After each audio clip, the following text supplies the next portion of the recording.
thinking about African Americans in Seattle, African Americans struggling to find work, underemployed and unemployed, trying to raise their families, and struggling because too little is being done to get them working again, to help them be able to have the money to raise their families like every other community.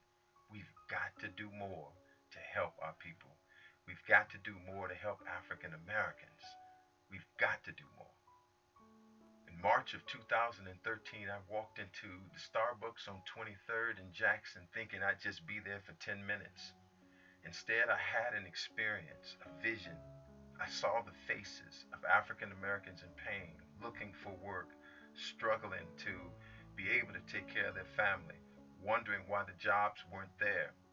I saw the faces of those who were doing whatever it takes to make it. And I said to myself, I feel a power encouraging me to do something to make a difference. I could hear a voice saying, you've got to do something, son.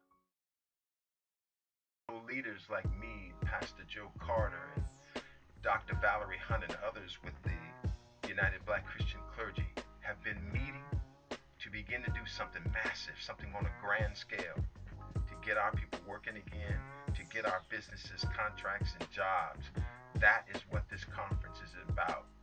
From an experience in a Starbucks to many different hearts and minds coming together to get African Americans the economic development that we need. We're here in this conference to go after contracts and jobs for our people.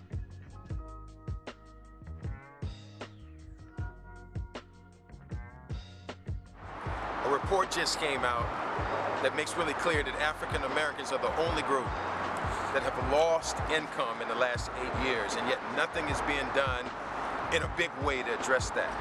You and I both know so many people that are out of work, underemployed, and there's nothing big being done to address that. It's high time that we break out of becoming the last, or break out of being the last hired, first fired, the last, the least, the lost, the left out, and the locked up. Dig deep into America's $17 trillion economy, and you'll find fractures beneath the surface.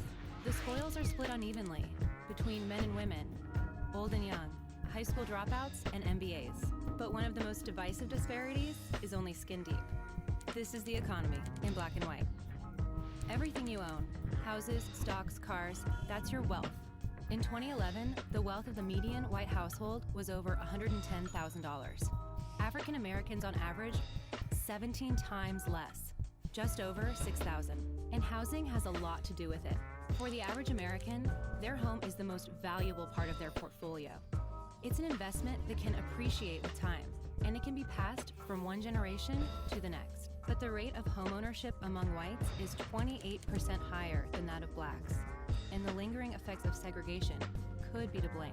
Discriminatory practices by the Federal Housing Authority prevented African Americans from buying houses in many suburban neighborhoods. The Fair Housing Act of 1968 sought to level the playing field. But by then, African Americans were entering a housing market that had already seen massive appreciation.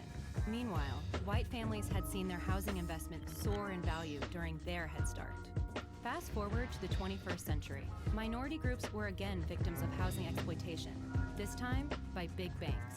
Bank of America and Wells Fargo, among others, were compelled to pay hundreds of millions of dollars in fines and restitution for pushing minorities into exploitative subprime mortgages and charging them higher rates and fees. This contributed to the fact that blacks and Hispanics lost nearly a quarter of their wealth between 2004 and 2010. Whites lost just 1% during that same period.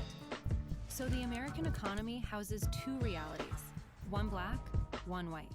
The divide between them, a measure of inequality.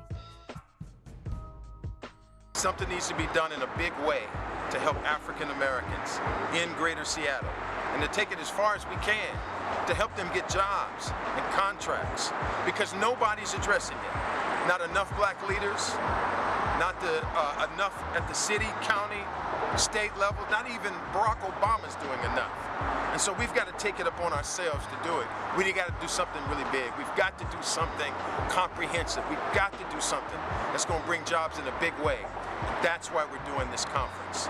We're doing this conference so that people in the government will know at all levels that we intend to bring in millions of dollars in contracts and jobs, so our family won't be underemployed and unemployed without something done to address their bad situation.